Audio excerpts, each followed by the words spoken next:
তওবা করার পর আমি ভাবলাম আর গুনাহ করব না।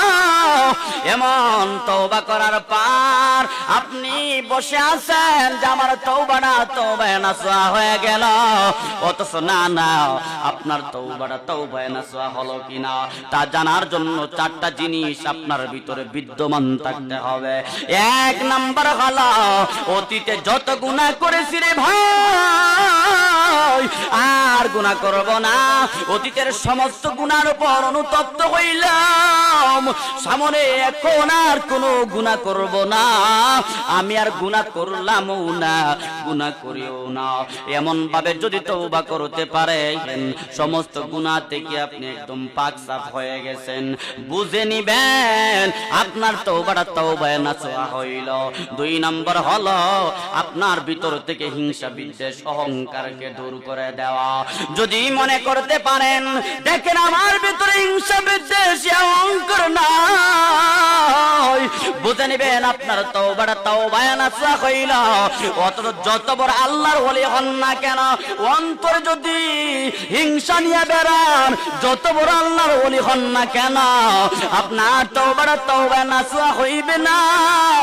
এজন্য তওবায়ে নাসুহার জন্য শর্ত হলো আমার আপনার ভিতর থেকে হিংসা বিদ্বেষ অহংকারকে দূর করা, গীবতকে দূর করা।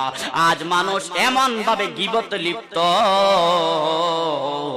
গীবত না করলেও গীবত না শুনলে আমাদের পেটের ভিতরে ভাত হজম হয় না। কথা কোন ঠিক কিনা?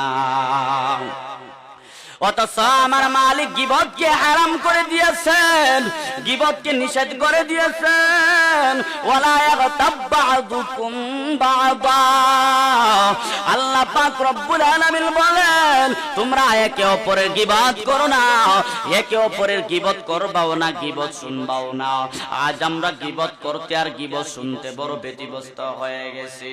ও নবীর উম্মতের দাল আল্লাহর হাবিবের সাহাবায়ে কেরাম, আল্লাহর হাবিব সাল্লাল্লাহু আলাইহি ওয়াসাল্লামের সাহাবায়ে কেরাম গীবতের বাতাস আসলে গীবত টের পাইতেন। হয়তো বা কোনো এক জায়গায় গীবত করা হচ্ছে। একদিন রাসূল আকরাম সাল্লাল্লাহু আলাইহি ওয়াসাল্লামের মজমাআর ভিতরে বসে সাহাবায়ে কেরামদেরকে ওয়াজ নসিহত করেছেন।